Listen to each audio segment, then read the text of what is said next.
রবিউল আউয়াল মাসের আজকে 11 তারিখ। আগামীকাল রবিউল আউয়াল মাসের 12 তারিখ। এই দিনটিকে অনেকে আল্লাহ রাসূলের জন্মদিন বলেছেন, আবার এর বিপরীত মত আছে। 2 তারিখ বলছেন, কেউ 3 তারিখ বলছেন, কেউ 8 তারিখ বলছেন, কেউ 9 তারিখ বলছেন। আল্লাহ তাআলা আল্লাহ রাসূলকে প্রেরণ করছেন মানুষের হেদায়েতের জন্য, এবং আল্লাহ রাসূলের আগমন হচ্ছে আল্লাহ রাসূল বা মানুষের জন্য পৃথিবীতে আল্লাহ তাআলার সবচেয়ে বড় অনুগ্রহ। আল্লাহ তাআলা অনেক অনুগ্রহ আছে মানুষের উপর, অসংখ্য অগণিত নিয়ামতের মধ্যে আমরা ডুবে আছি, যা আল্লাহ তাআলা কোরআনে বলেন, ওয়া ইন তাউদ্দু নি'মাতাল্লাহি লা তুহসুহা। তোমরা যদি আল্লাহ তাআলার নিয়ামত গণনা করো, নিয়ামত গণনা করে শেষ করতে পারবে না। এরকম অসংখ্য নিয়ামত আল্লাহ তাআলা আমাদের জন্য তৈরি করেছেন। চন্দ্র, সূর্য, গ্রহ, নক্ষত্র, পুরা পৃথিবী, 18,000 মাখলুকাত বলা হয়, আরো বেশি। তবে আল্লাহ তাআলা আল্লাহ রাসূল যে আমাদের জন্য অনুগ্রহ, এটা আল্লাহ তাআলা সরাহাতান কোরআনের মধ্যে বলছেন, স্পষ্ট। সূরা আলে ইমরানের 164 নম্বর আয়াত আল্লাহ তাআলা বলতেছেন, লাকাদ মান্নাল্লাহু আলাল মুমিনিনা ইয বা'আসা ফীহিম রাসূলা। নিশ্চয়ই আল্লাহ তাআলা মুমিনদের উপর রহম করেছেন, অনুগ্রহ করেছেন। কিভাবে? ইয বা'আসা ফীহিম রাসূলা, আল্লাহ তাআলা তাদের মধ্যে একজন রাসূল প্রেরণ করেছেন। মিন আনফুসিহিম, তাদের মধ্য থেকেই আল্লাহ তাআলা একজন রাসূল প্রেরণ করে আল্লাহ তাআলা মুমিনদের উপর অনুগ্রহ করেছেন। ইয়াতলু আলাইহিম আয়াতিহি ওয়া ইউযাক্কিহিম, রাসূল তাদেরকে আল্লাহ তাআলার আয়াত পড়ে শোনাবেন। ওয়া ইউযাক্কিহিম, তাদেরকে পরিশুদ্ধ করবেন। মানুষের ভিতরে দুনিয়ার মহব্বত, লোভ, লালসা, হিংসা, অহংকার, এই সমস্ত আখলাকে রযিলা, খারাপ যেই গুণ আছে, এগুলা থেকে উম্মতকে পরিশুদ্ধ করবেন, তাজকিয়ায়ে নফস করবেন। ওয়া ইউআল্লিমুহুমুল কিতাবা ওয়াল হিকমাহ, এবং রাসূল কিতাব শিক্ষা দিবেন, আল্লাহর কিতাব উম্মতকে শিক্ষা দিবেন। ওয়াল হিকমা, হিকমত শিক্ষা দিবেন। হিকমত দ্বারা উদ্দেশ্য হচ্ছে রাসূলের সুন্নাত। আমাদের প্রত্যেকটা কাজের মধ্যে রাসূলের যে সুন্নাতগুলো আছে, খাবার কিভাবে খেতে হবে, মানুষ ঘুমাবে কিভাবে, লেনদেন কিভাবে করবে, তার পদ্ধতি আল্লাহ রাসূল বলে গেছেন। এক ইহুদি একবার বলে সালমান ফারসি রাদিয়াল্লাহু তাআলা আনহুকে, তোমাদের রাসূল তো তোমাদেরকে প্রস্রাব পায়খানা কিভাবে করতে হয় এটাও দেখি শিখায়। এটা সে করছিল বিদ্রুপের ছেলে, তো তোমাদের কেমন রাসূল প্রস্রাব পায়খানা করতে হয় কিভাবে এটাও শিখায়। কিন্তু সালমান ফারসি রাদিয়াল্লাহু তাআলা আনহু এই বিষয়টাকে গৌরবের হিসেবে গ্রহণ করছেন, যে হ্যাঁ আল্লাহ রাসূল আমাদেরকে সব শিখান। এটা তো আমাদের জন্য গৌরবের যে রাসূল আমাদেরকে সব শিখান। এটাই হচ্ছে হিকমত। ওয়া ইউআল্লিমুহুমুল কিতাবা ওয়াল হিকমা, তাদেরকে কিতাব শিক্ষা দিবেন এবং হিকমত শিক্ষা দিবেন।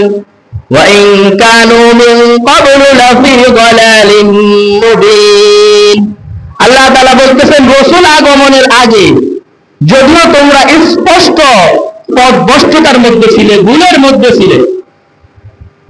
কেমন পথভ্রষ্টতা? তারিখের কিতাবের মধ্যে পাওয়া যায়, মানুষ কাবাঘর তখন তারা তওয়াফ করত উলঙ্গ হয়ে, এটাকে তারা ইবাদত মনে করত। তারা বলতো যে পোশাক পরে আল্লাহর নাফরমানি করি, ওই পোশাক পরে আবার কিভাবে কাবাঘর তওয়াফ করি। কাবাঘরের ভিতরে তারা 360টা মূর্তি স্থাপন করছে।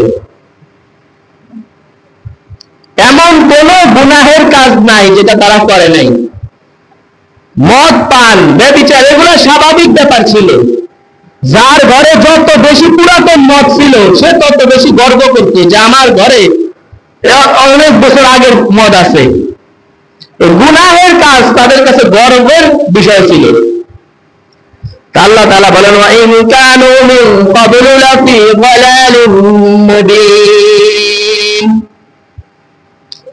যদিও তারা ইতিপূর্বে স্পষ্ট ভ্রান্তির মধ্যে ছিল, ভুলের মধ্যে ছিল, পথভ্রষ্টতার মধ্যে ছিল, যেটাকে বলা হয়েছে আইয়ামে জাহিলিয়ত, বর্বরতার যুগ, অন্ধকারাচ্ছন্ন যুগ।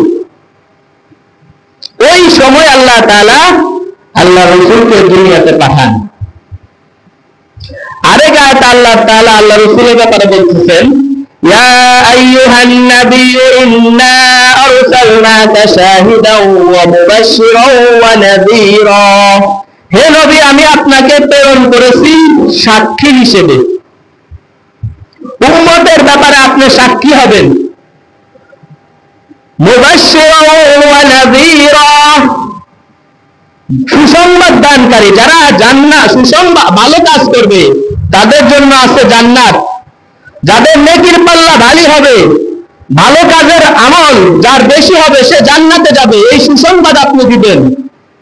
ওয়া নাযীরা, ভীতি প্রদর্শন করবেন যারা খারাপ কাজ করবে, যারা আল্লাহর অবাধ্য হবে তাদের জন্য রয়েছে জাহান্নাম, এই ভয় আপনি দেখাবেন। মুবাশশিরা ওয়া নাযীরা وداعيا إلى الله بإذنه وسراجا منيرا, এবং আপনি দাঈ ইলাল্লাহ, আল্লাহর দিকে মানুষকে ডাক দিবেন, মানুষকে আল্লাহর দিকে ডাকবেন। কিভাবে ডাকবেন সেটাও আল্লাহ তাআলা কোরআনের আরেক আয়াতের মধ্যে আছেন। ইসলামের দিকে ডাকবো একদিনে বোমা ফুটায় দিব সারা বাংলাদেশে আর ইসলাম কায়েম হয়ে যাবে, এটা না, নিজের মন মতো না।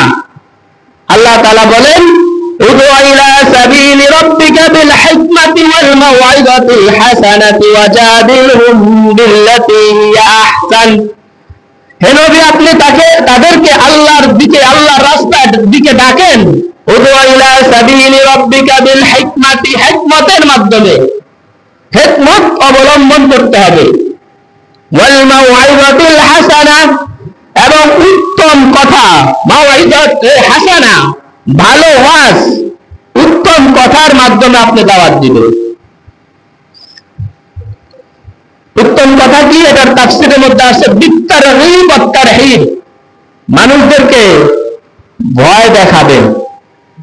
তারগীব মানে নেকির কাজ করলে, ভালো কাজ করলে কি লাভ, এটার জন্য জান্নাতে কি পুরস্কার আছে এর আগ্রহ মানুষকে আপনি দিবেন। ওয়াত তারহিব আরেকটা হচ্ছে ভয় দেখাবে, যদি গুনাহের কাজ করে, শিরক করে, আল্লাহর নাফরমানি করে তাহলে তার কি শাস্তি, এটাও আল্লাহ রাসূল মানুষদেরকে শোনাবেন।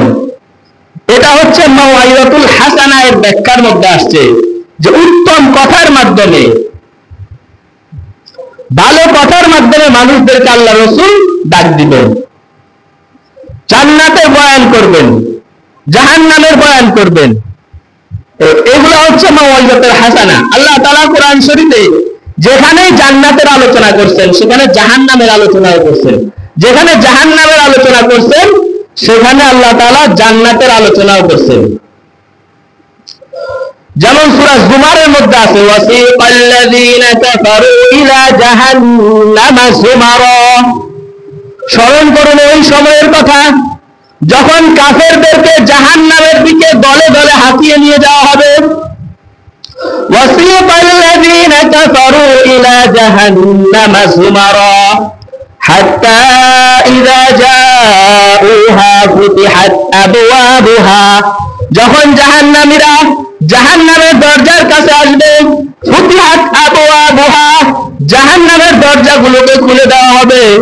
وقال لهم خزنتها ألم يأتكم رسل منكم يتلو عليكم آيات ربكم وينذرونكم لقاء يومكم هذا জাহান্নামের যে ফেরেশতা, জাহান্নামের দারোয়ান তাদেরকে জিজ্ঞাসা করবে, আলাম ইয়াতিকুম রাসূলুম মিনকুম, তোমাদের মধ্যে কি রাসূল আসে নাই? তোমরা কেন জাহান্নামে হলা? কেন আজকে তোমাদেরকে জাহান্নামে আসতে হলো? জান্নাতের কাছে আসলে জাহান্নামীদেরকে খজানাতুন মানে জাহান্নামের ফেরেশতা নিয়োজিত যে দারোয়ান আছে তারা জিজ্ঞাসা করবে, আলাম ইয়াতিকুম রাসূলুম মিনকুম, তোমাদের কাছে কি আল্লাহর প্রেরিত রাসূলগণ আসে নাই? ইয়াতলু আলাইকুম আয়াতি রাব্বিকুম, যে রাসূলগণ তোমাদেরকে আল্লাহর আয়াত পড়ে শুনিয়েছেন, এমন রাসূল কি তোমাদের কাছে আসে নাই? তখন তারা বলবে, ওয়ায়ুনযিরুনাকুম লিকাআ ইয়াউমিকুম হাযা, এবং একদিন যে আল্লাহর সাথে সাক্ষাৎ করতে হবে, পুরা জিন্দেগীর হিসাব দিতে হবে, এই ব্যাপারে কি ফেরেশতারা তোমাদেরকে, রাসূলগণ তোমাদেরকে ভয় দেখায় নাই?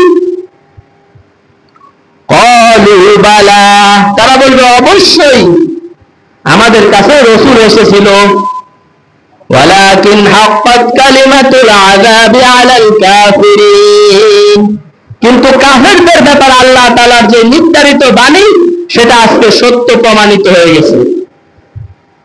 যারা আল্লাহর নাফরমানি করবে তারা জাহান্নামে যাবে, এটা আজকে সত্য প্রমাণিত হয়ে গেছে। আমাদের কাছে রাসূলগণ এসেছিল, কিন্তু আমরা তাদের কথা শুনি নাই, তাদের কথার গুরুত্ব দেই নাই, তাদের কথা অনুযায়ী আমল করি নাই। আলেম ওলামারা আমাদেরকে অনেক বুঝাইছিল যে মৃত্যুই শেষ না, মৃত্যুর পরে আরো একটা জিন্দেগি আছে, এই জিন্দেগির উপর ডিপেন্ড করবে ওই জিন্দেগি কেমন হবে, এরকম আমাদেরকে বুঝাইছিল, কিন্তু আমরা সেগুলা বিশ্বাস করি নাই।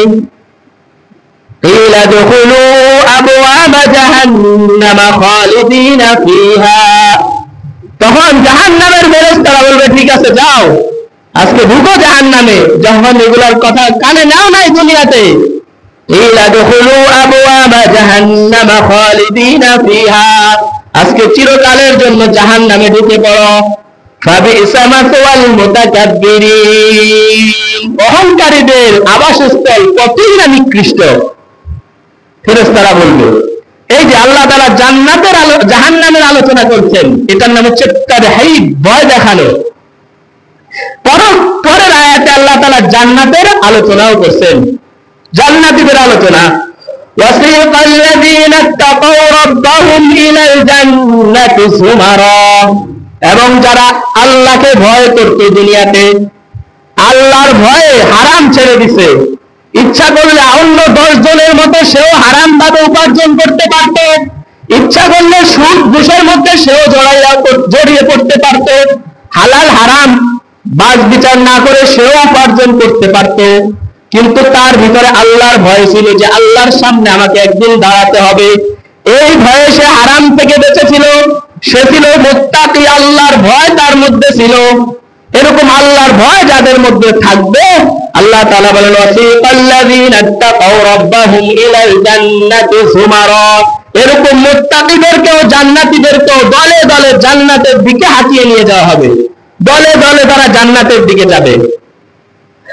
হাত্তা ইযা জাউহা ওয়া ফুতিহাত আবওয়াবুহা, এই জান্নাতীরা যখন জান্নাতের দরজার সামনে আসবে তাদের জন্য ফুতিহাত আবওয়াবুহা, জান্নাতের দরজাগুলো খুলে দেওয়া হবে।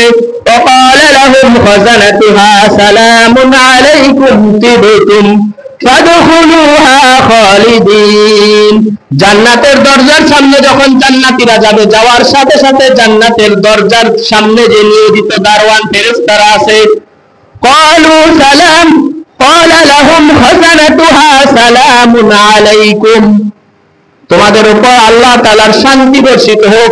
তারা দোয়া করবে, জান্নাতের ফেরেশতারা তাদের জন্য দোয়া করবে, সালামুন আলাইকুম তিবতুম, তোমরা সুখী হও, তোমরা আরাম আয়েশে থাকো, আমরা দোয়া করতেছি তোমাদের জন্য।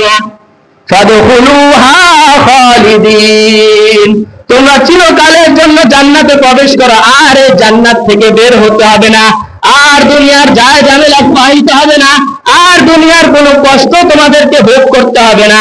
ফাদখুলুহা খালিদিন, তোমরা সেখানে চিরকালের জন্য প্রবেশ করো। وقالوا الحمد لله الذي صدقنا وعده, তখন জান্নাতীরা বলবে আলহামদুলিল্লাহ, সমস্ত প্রশংসা ওই আল্লাহর জন্য। قالوا الحمد لله الذي صدقنا وعده وأورثنا الأرض نتبوأ من الجنة حيث نشاء, জান্নাতীরা বলবে সমস্ত প্রশংসা ওই আল্লাহর জন্য, তিনি আমাদেরকে যে ওয়াদা দিয়েছেন সেই ওয়াদা অনুযায়ী আমাদেরকে পুরস্কৃত করেছেন। আল্লাহ তাআলা আমাদেরকে নেক কাজ করলে জান্নাত দিবেন, যে ওয়াদা দিয়েছেন সেই ওয়াদা আজকে তিনি বাস্তবায়ন করেছেন।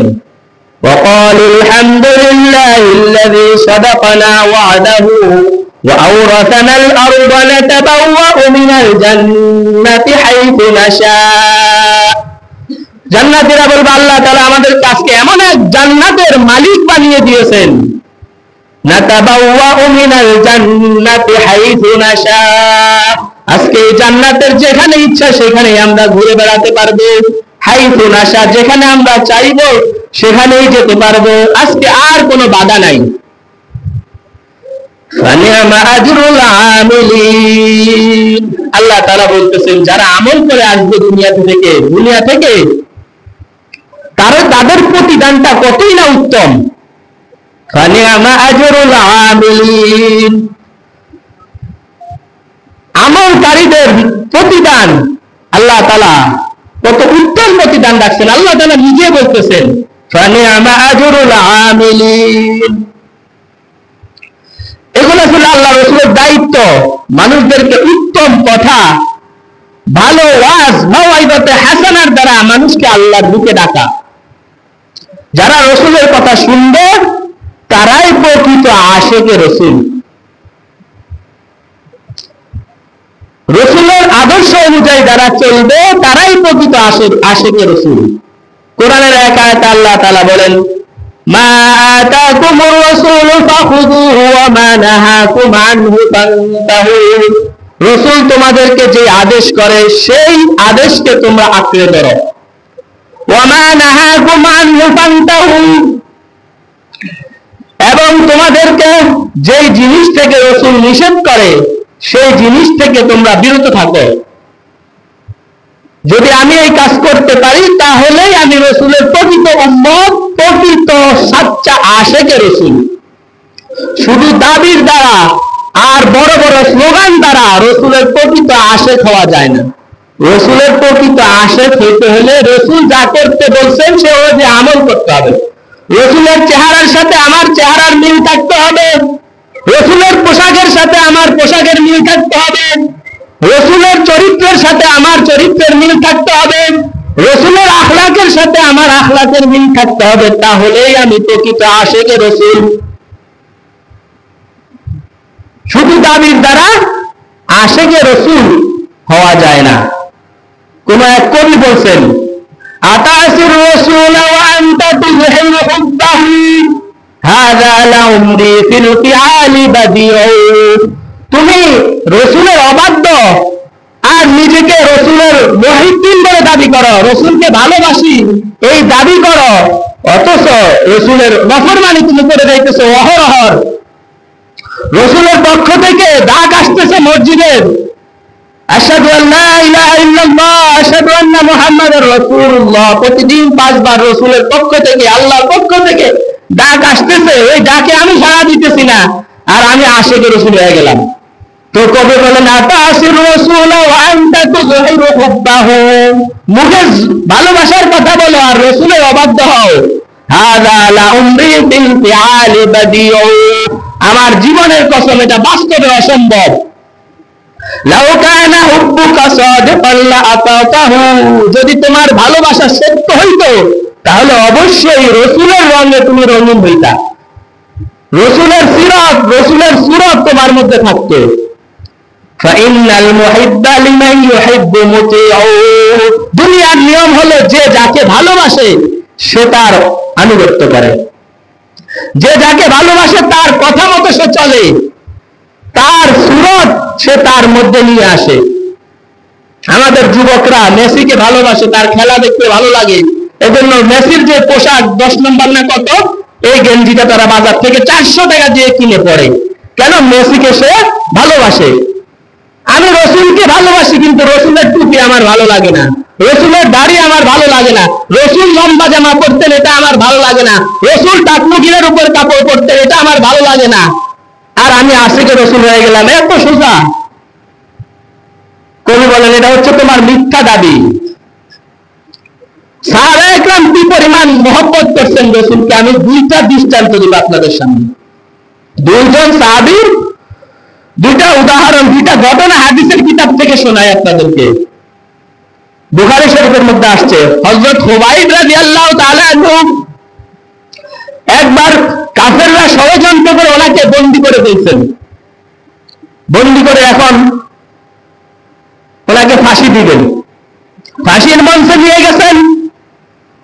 ফাঁসির মঞ্চে নিয়ে যাওয়ার পরে একজন বলতেছে, খুবাইব তোমাকে আমরা মুক্তি দেব একটা শর্তে, তুমি শুধু এই কথা বলবে যে আমার জায়গায় যে মুহাম্মদের জন্য আজকে আমার এই করুণ দশা, যে মুহাম্মদের কথা মানার কারণে আজকে কাফেররা আমাকে ফাঁসি দিতেছে, সেই মুহাম্মদ যদি আমার জায়গা হইতো, এই কথাটা যদি তুমি শুরু বলতে পারো, তাহলে তোমাকে আমরা মুক্তি করে দেব, তোমাকে আর ফাঁসি দেব না।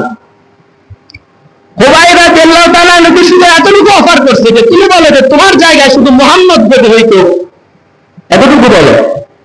খুবাইব রাদিয়াল্লাহু তাআলা বলেন অশ্লীল কালেও না, ইন্নী লা উহিব্বু আল্লি ফি আহলি ওয়া ওয়ালাদিহি, আমি এটা চাই না, আমার এটা কখনোই বরদাস্ত হয় না যে আমি আমার পরিবারের মধ্যে, আমার সন্তানের মধ্যে আমি নিরাপদে থাকি আর রাসূলের পায়ে একটা কাঁটা বিদ্ধ হোক, এটাও আমি পছন্দ করি না।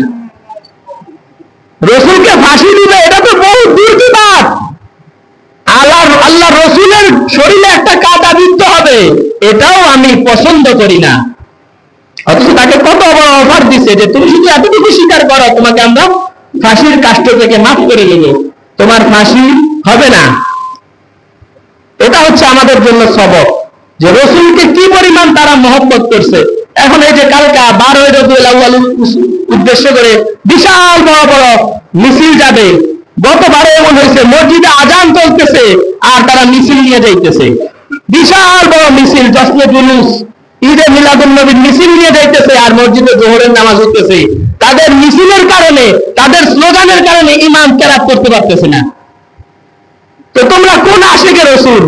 যেই নামাজ প্রতিষ্ঠিত করার জন্য রসুল সারা জীবন কেটে গেছেন, সারা জীবন মানুষ কাফেরদের নির্যাতন সহ্য করছেন, যেই নামাজের কথা রসুল মৃত্যুর সময় বলে গেছেন, আসসালাতু আসসালাতু, নামাজ ছাড়ে না উম্মত, নামাজ ছাড়ে না, সেই নামাজ হইতেছে আর তোমরা মসজিদের পাশ দিয়ে স্লোগান দিতে দিতে চলে যেতেছ, নামাজের প্রতি তোমাদের কোনো গুরুত্ব নাই।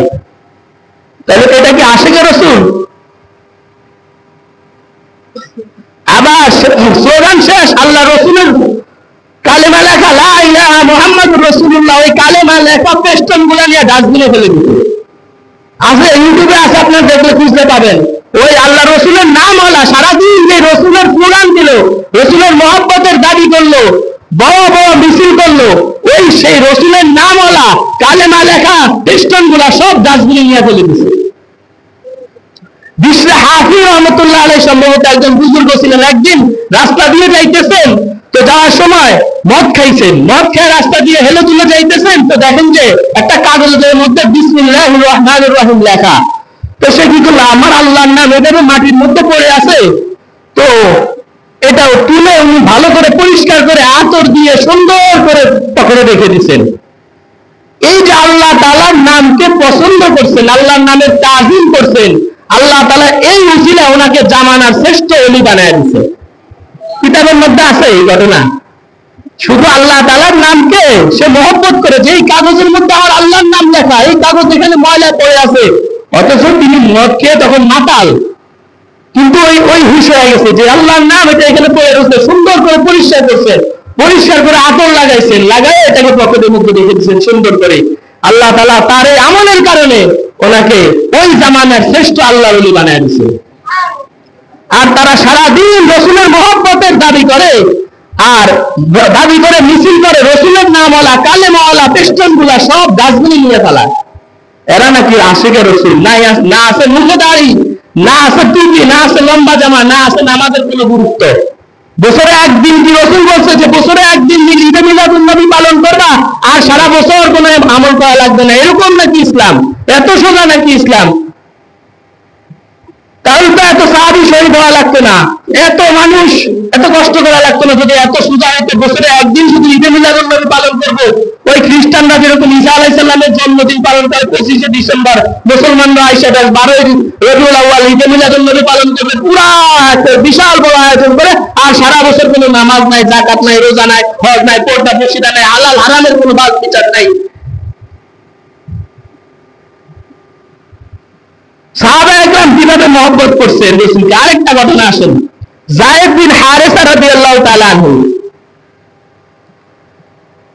উনি আল্লাহ রাসূলের পালক পুত্র। যায়েদ বিন হারেসা রাদিয়াল্লাহু তাআলা আনহু, ওনাকে আল্লাহ রাসূল ছোটবেলা থেকে লালন পালন করে বড় করছেন।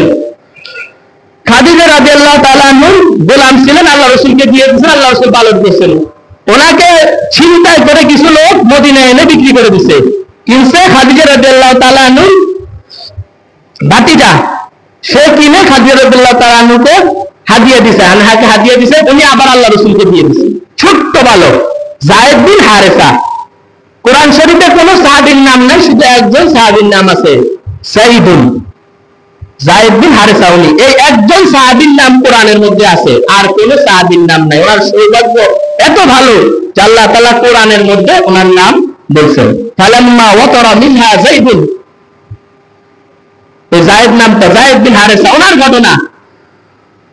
তো উনি তো ওনার দেশ থেকে ওনাকে কিছু লোক ওনাকে চিন্তাই করে এনে মদিনার বাজারে বিক্রি করে দিছে। অনেকদিন পরে ওনার দেশ থেকে কিছু লোক মক্কায় হজ করতে এসছে, এসে দেখে যে যায়েদ বিন হারেসা মক্কায়। বলছে তুমি এখানে? বলছে হ্যাঁ আমি এখানে, আমাকে এনে মক্কায় বিক্রি করে দিয়েছে কিছু লোক। বলছে তোমার আব্বা আম্মা তো তোমার জন্য কাঁদতে কাঁদতে তারা অর্ধেক নাই, অর্ধেক শেষ তারা।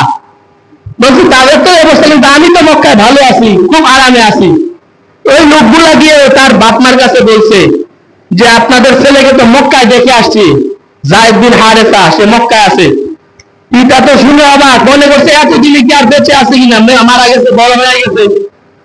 এই খবর শোনার সাথে সাথে অনেক টাকা পয়সা নিয়ে যায়েদ বিন হারেসার আব্বা, ওনার চাচা, ওনার বড় ভাই, তিনজনে আসছে রাসূলের কাছে। এসে বলছে ইয়া রাসূলুল্লাহ, যায়েদ বিন হারেসা তো আমার ছেলে, তাকে কিছু লোক ছিনতাই করে মক্কায় এনে বিক্রি করে দিছে। আসলে তো সে দাস না, সে গোলাম না। আপনার যত টাকা লাগে সব দিতে আমি প্রস্তুত, আমার ছেলেকে আমাকে দিয়ে দেন। আল্লাহ রাসূল বলেন টাকা লাগবে না, তুমি যা বলো যায়েদ বিন হারেসা যদি যেতে চাও তোমার সাথে আমি দিয়ে দিব, 1 টাকাও লাগবে না।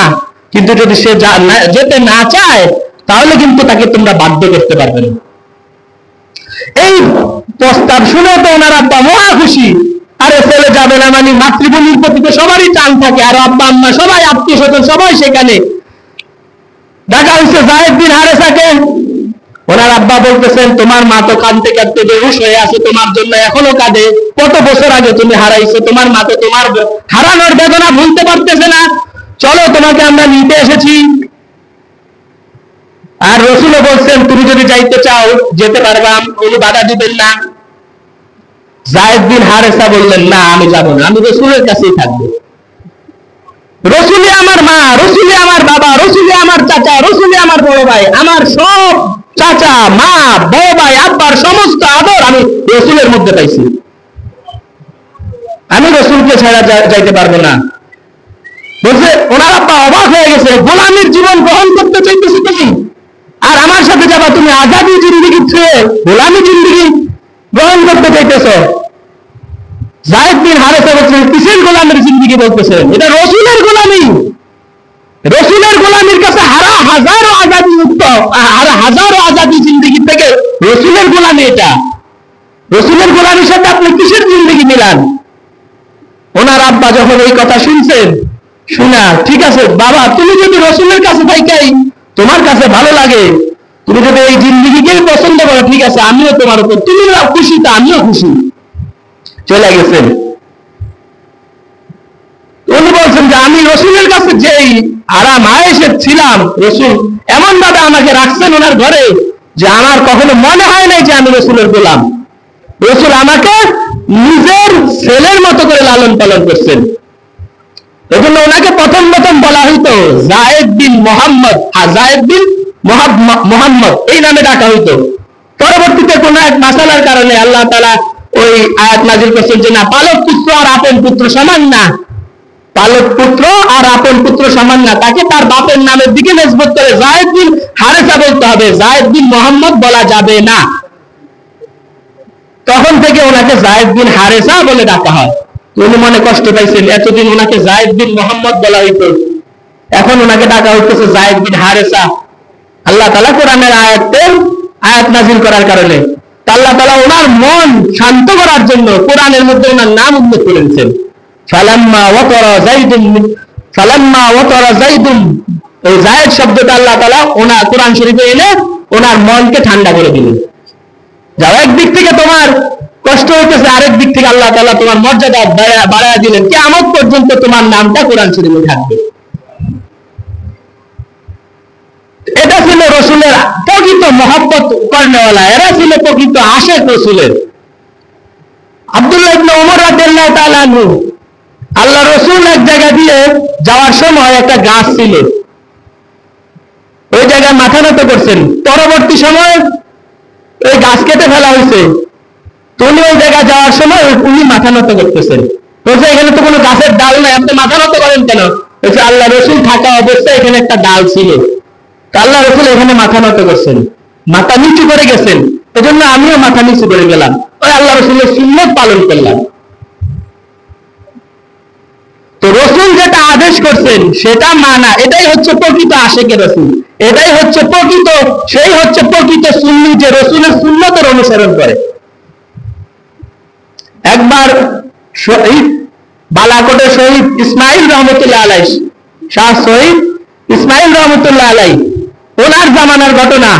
বাদশাহ আকবর, অনেক শিক্ষণীয় বিষয়, একটা ঘটনার মধ্যে অনেক শিক্ষার বিষয় আছে। আকবরে সানি, ওনার মসজিদে যে রসুলের জুতা ছিল, রসুলের চুল ছিল, এগুলা নিয়ে আসা হইতেছে।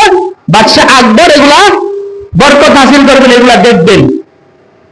তো নিয়ে আসতেছে, মসজিদ থেকে বের করতেছেন, আর শাহ শহীদ ইসমাইল রহমতুল্লাহ আলাই ওনার বসে স্বাভাবিকভাবে বসে আছে, বসে ছাত্রদেরকে পড়াইতেছেন।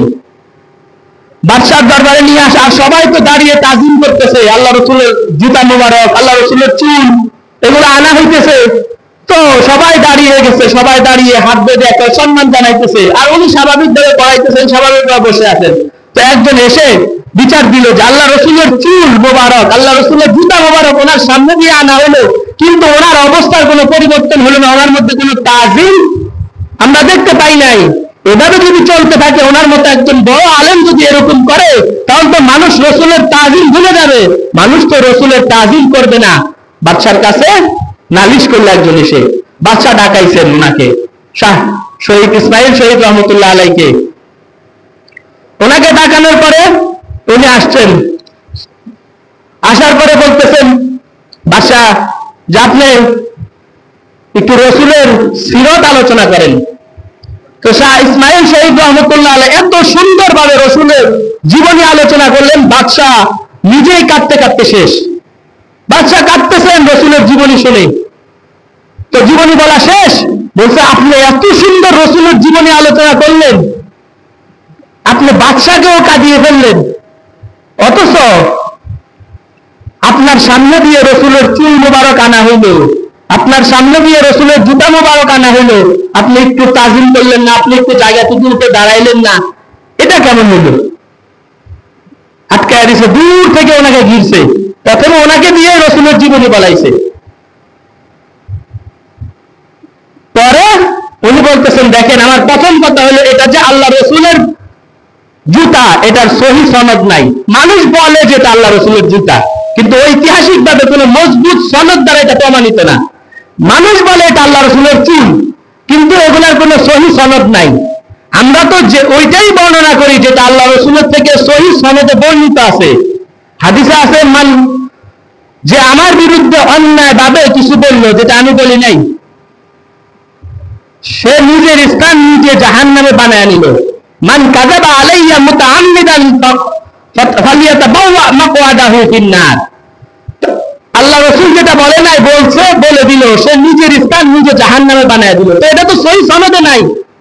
আচ্ছা, যদি কিছুক্ষণের জন্য ধরে নেই যে এটা আল্লাহ রাসূলের চুল, আল্লাহ রাসূলের জুতা, তাহলে ওইটা আপনি নিজে গেলেন না কেন? আপনি নিজে যা দেখে আসতেন। আপনি বাচ্চা হয়েছেন তো কি হয়েছে, আপনি নিজে যা দেখে আসতেন। এই তো বাচ্চা আটকায় গেছে, ঠিকই তো, আমি নিজেই তো যা দেখে আসা উচিত ছিল। এরপর উনি বলছেন একজন লোককে দিয়ে, আপনার এখানে বুখারী শরীফ আছে? আছে, বুখারী শরীফ আনান। আনছে, আনার পরে বাচ্চা তো বসে আছে, বাচ্চার আসলে বলছে দেখেন আল্লাহ রাসূলের ৭,০০০ হাদিস যেগুলা সহিহ সনদে বর্ণিত, আসাহুল কুতুবি বাদা কিতাবিল্লাহ, আল্লাহর কোরআনের পরে পৃথিবীর বুকে সবচেয়ে সহিহ কিতাব হচ্ছে বুখারী শরীফ, যেখানে আল্লাহ রাসূলের ৭,০০০ হাদিস আছে। এই হাদিসের কিতাব আসলো, আপনি তো দাঁড়াইলেন না। আপনি দাঁড়াইলেন না কেন? এটা তো সহিহ সনদে বর্ণিত, এগুলো আল্লাহ রাসূলের পবিত্র জবান থেকে বের হওয়া, যে জবানের ব্যাপারে আল্লাহ তাআলা স্বয়ং বলছেন ওমা ইয়ানতিকু আনিল হাওয়া ইন হুয়া ইল্লা ওয়াহয়ুন ইউহা, তিনি নিজের থেকে কিছু বলেন না, ওহী আসলেই কথা বলেন, ওহী ছাড়া তিনি কোনো কথা বলেন না। সেই কথাগুলো সহিহ সনদে আপনার সামনে আসলো, আপনি তো দাঁড়াইলেন না। এখন তো বাচ্চা আটকে গেছে। এরপরে দেখেন কুরআন বুখারী শরীফ খুলছেন, আল্লাহ রাসূল বলছে স্বর্ণ পরা মুসলমানদের জন্য হারাম, পুরুষের জন্য হারাম। পুরুষের জন্য স্বর্ণ পরা হারাম। আপনার মাথার মুকুট তো স্বর্ণের, আপনার হাতের চুড়ি তো স্বর্ণের। তো রাসূলের কথা তো আপনি মানলেন না, তাহলে আপনি কিভাবে আশিকে রাসূল? তো বাদশা বলতেছে আমার দরবারে তো কত আলেম আছে, কই তারা তো কখনো আমাকে কোনোদিন বললো না যে এই স্বর্ণ পরা হারাম। তো বাদশা ইসমাইল শরীফ রহমতুল্লাহ আলাইহি বলেন এরা তো আপনার দরবারি আলেম। দরবারি আলেম আর রব্বানি আলেমদের ফরক তো হয়। আমি তো আপনার টাকা খাই না যে আপনার গুণ গাইবো, আমি সত্যটা আপনার কাছে উপস্থাপন করলাম যে আল্লাহ রাসূল যেটা বলছেন সেটা মানার মধ্যেই কামিয়াবি। সেটা যে মানবে সেই প্রকৃত আশিক রাসূল। বছরে একদিন আপনি রবিউল আউয়ালে একের বিশাল বড় মিছিল করবেন আর আপনি আল্লাহ রাসূলের আশিক হয়ে যাবেন, আর সারা বছর কোনো ইবাদত করা লাগবে না।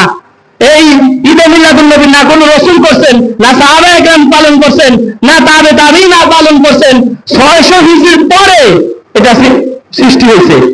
কোন সাহাবায়ে কেরাম, কোন তাবে তাবিঈন, কোন আইম্মায়ে মুজতাহিদিন এটা পালন করেন না যে এই দিন উদ্দেশ্য করে বিশাল বড় আয়োজন করতে হবে। বরং একটা আমল পাওয়া যায়, আল্লাহ রাসূল সাপ্তাহিক করতেন, বাৎসরিক না। সাপ্তাহিক একটা আমল করতেন কি, সোমবারে রোজা রাখতেন। আর আমরা ওটাকে বানায় নিয়েছি বাৎসরিক একদিন মিছিল টিছিল করবো আর শেষ। রাসূলের একদিন আলোচনা করে রাসূলের সব জিন্দেগি আমরা একটা আশিক রাসূল হয়ে গেলাম। না, রাসূল সোমবারে রোজা রাখতেন। জিজ্ঞাসা করা হয়তো ইয়া রাসূলুল্লাহ আপনি সোমবারে রোজা রাখেন কেন? বলা হয়েছে আল্লাহ রাসূল উত্তর দিলেন ফীহি উলিদতু ওয়া ফীহি উনজিলা আলাইয়া, এই সোমবারে আমি জন্মগ্রহণ করেছি, এই সোমবারে আমার উপর আল্লাহ তাআলা কোরআন নাযিল করেছেন, তার শুকরিয়া তান আমি সোমবারে রোজা রাখি। তো আমরা যদি করতে চাই এভাবে আল্লাহ রাসূল যেভাবে করছেন সেভাবেই করতে হবে। দ্বীনের মাসালা দলিলের ভিত্তি হতে হবে, নিজের যুক্তি দিয়ে, নিজের শরীরের জোর দিয়ে, বল খাটিয়ে শরীয়ত মানা যায় না।